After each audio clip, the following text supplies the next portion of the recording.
Колледж цифровых технологий Айтын, расположенный в городе Покровске Хангаласского улуса, отмечает четверть века своей плодотворной работы. Путь, начавшийся как Покровский колледж, стал историей значительного развития. Сегодня это ключевое звено в системе среднего профессионального образования Республики Саха-Якутия. За эти 25 лет произошло четкое смещение акцентов, углубление в те направления, которые жизненно важны для республики. Помимо уверенного развития IT-сферы, колледж сохраняет и укрепляет свои позиции в подготовке высококвалифицированных кадров для туристической индустрии. Учреждение зарекомендовало себя как надежный поставщик специалистов, чьи выпускники востребованы как в цифровом секторе, так и в индустрии гостеприимства Якутии. В нашем репортаже мы расскажем, как прошли эти 25 лет.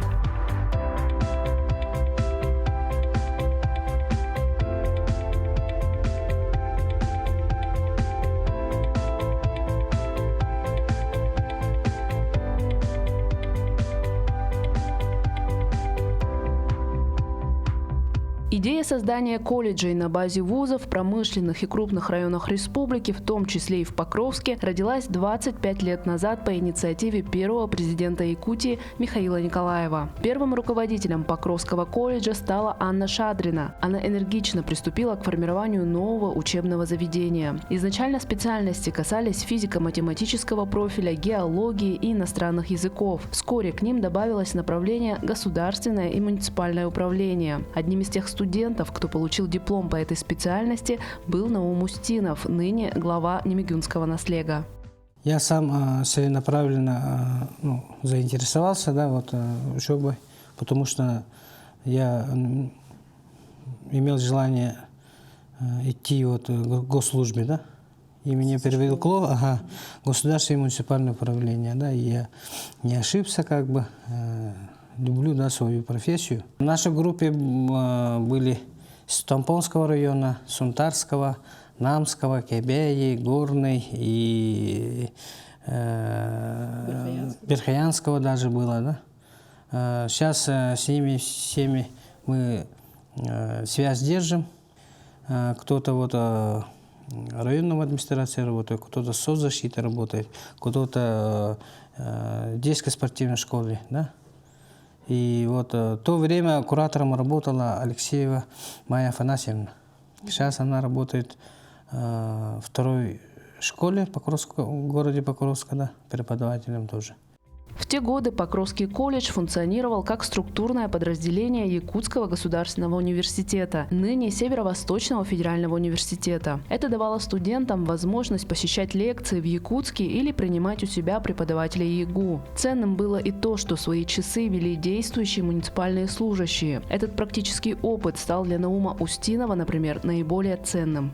Слепцов Михаил Эдуардович работал первым заместителем главы района. И помимо работы давал преподавательское время, и приходил учить, практика, теория и практика.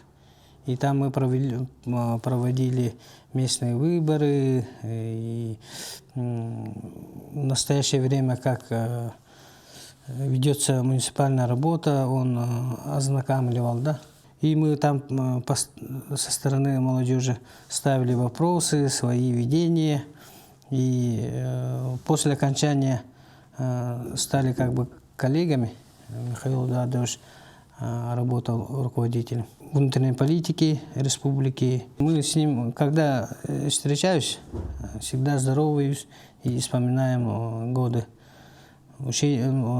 Как он учил нас, Поскольку колледж принимал иногородних студентов, остро стоял вопрос с общежитием. Первое время его размещали в селе Ой. Позднее было выкуплено и отремонтировано пустовавшее здание лесхоза, где общежитие находится и сейчас. Сам же учебный процесс шел на 3-м этаже здания Покровской средней школы номер 2. Вопрос с получением собственного обособленного здания активно решал следующий директор Юрий Шадрин, принявший руководство в 2009 году. Колледж вошел в федеральную программу по сейсмоусилению. было снесено старое крыло школы номер 2. Выделены средства на проектно-сметную документацию нового учебно-лабораторного корпуса. Но, к сожалению, на этом этапе дело застопорилось. Эстафету принял следующий директор Тимофей Савинов. Он также предпринял попытки построить обособленное здание, но, к сожалению, эта цель не была достигнута.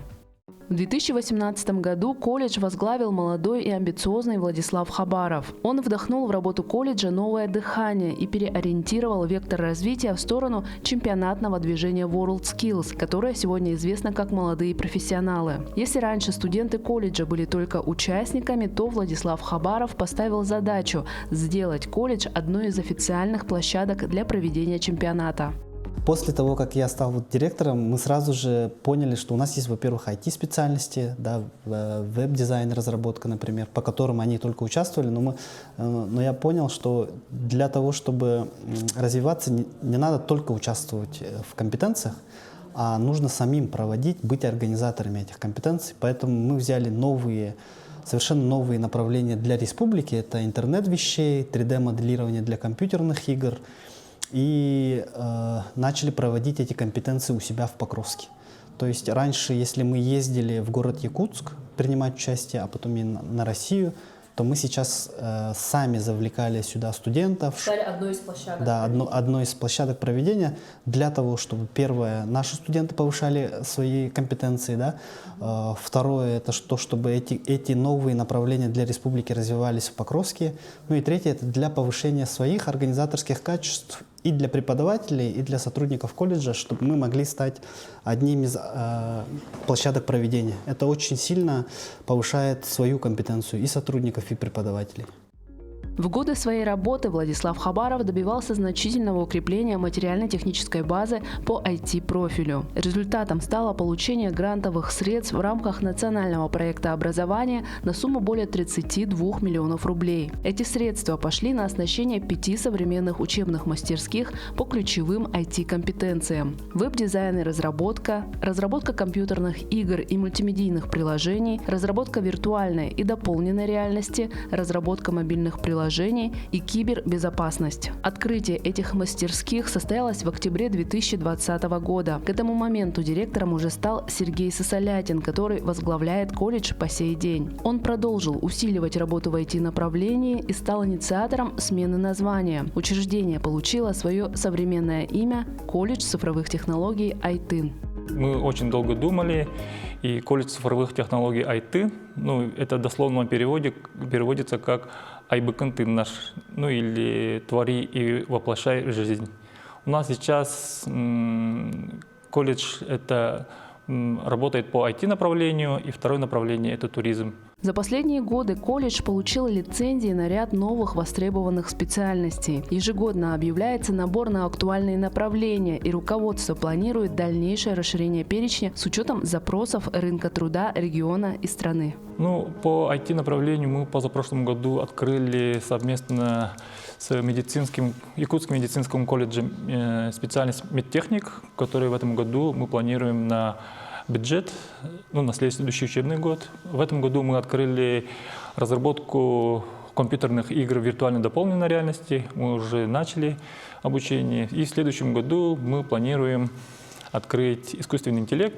И через 2 года мы планируем анимацию открыть.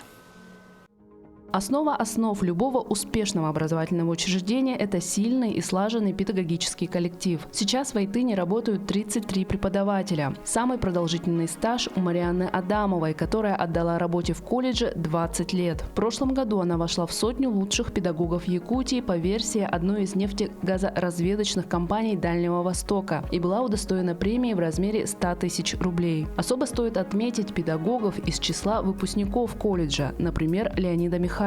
Молодой человек поступил в колледж после службы в армии в 2019 году и уже во время учебы начал подрабатывать в стенах родного учреждения. Я, получается, учился до 2-го курса. В 3-м курсе стал педагогом до образования в колледже сначала, потом техником, программистом и, соответственно, уже переподготовку прошел и стал педагогом, преподавателем. Сегодня Леонид – преподаватель IT-дисциплин не только в колледже, но и в районном центре дополнительного образования детей. Кроме того, он является руководителем IT-центра Хангаласского улуса. А студентов, получается, у меня несколько предметов. 3D-моделирование, системное программирование и многие другие, соответственно. По графическому дизайну также обучаю. И, соответственно, также я тут в Центре дополнительного образования обучаю графическому дизайну и по беспилотникам. География учащихся колледжа охватывает практически всю республику. Есть даже ребята из других регионов страны. Например, Мухаммади Маминов, студент 2-го курса специальности обеспечения информационной безопасности из Забайкальского края. Адаптация, так скажу, была сначала вообще так-то легко получилось. Я сам человек общительный, но вначале я никогда... Азиатов почти у нас в Забайкальском крае очень мало, поэтому я первый раз по своей жизни видел. И непривычно, считай, один отличаюсь от всех. Как бы это странно звучало. И сначала было непривычно, но потом, довольно, своя атмосфера, понимаете, снег. Вот это иногда вот идешь утром в колледж, вроде темно, и темно, фонари светят, так красиво. Красиво, люди здесь добрые, хотя изначально казалось, что наоборот, Сибирь все-таки. Мухаммади всем сердцем полюбил морозную Якутию и подружился с местными ребятами. Он потихоньку осваивает и традиционные занятия якутян. Например, в прошлом году он принимал участие в благотворительной заготовке льда для семей участников СВО. И в целом он никогда не отказывается от волонтерской деятельности. Вот насчет волонтерства я недавно, уже в прошлом году, помогали ветеранам, приносили им еду, медикаменты вроде как, если не ошибаюсь. И также я участвовал на «Студ-весне» и «Студент года». Да еще и маленькие волонтерские дела тоже у многих участвовал. Например, очищали памятники с друзьями. Студенты колледжа активно вплетены в жизнь Покровска. Они не просто учатся, но и становятся движущей силой городских инициатив. От благотворительных акций до спортивных и патриотических мероприятий.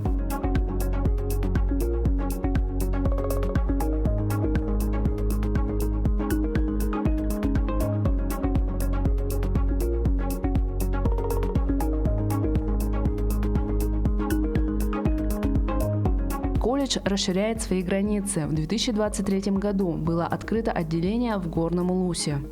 В 2023 году была открыта первая группа на территории нашего района на базе Десятской улусной гимназии имени Василия Васильевича Филиппова. На сегодняшний день имеется 3 группы. Это по информационным технологиям и в текущем году по туризму и гостиничному направлению. Считаю, что эти направления, которые обучаются слушатели, студенты колледжа, они востребованы и, конечно же, внесут свою лепту в развитие, социально-экономическое развитие нашего района. На сегодняшний день в районе среднеспециальных учебных заведений не имеется. И, конечно же, открытие группы со стороны Покровского колледжа имеет очень большое значение. И мы надеемся в последующем открыть соответствующее среднеспециальное учреждение, так как только на территории Горного Улуса среди центральных, заречных, Вилюйской группы районов, южной группы районов не имеется такого учебного заведения. И мы крайне заинтересованы в том, чтобы наши дети имели возможность на месте получать соответствующее образование.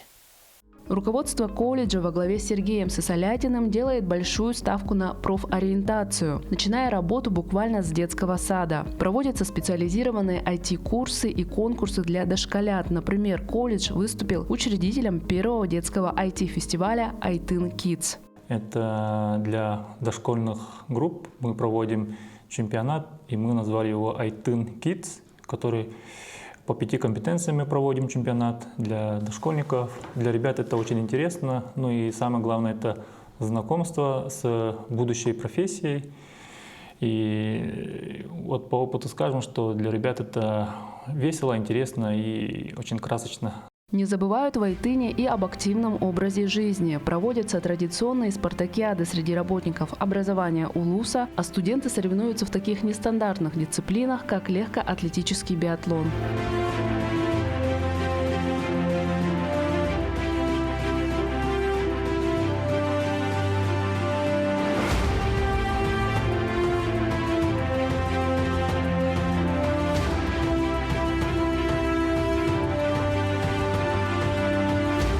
За 25 лет колледж цифровых технологий Айтын значительно вырос. Из вузовского колледжа он превратился в заметный центр IT-подготовки в регионе. Он активно участвует в формировании цифрового ландшафта, а не просто адаптируется к нему. В свой юбилейный год колледж Айтын уверенно смотрит вперед. Пока в Якутии есть интерес к освоению новых технологий, у Айтына есть четкий и крепкий план развития.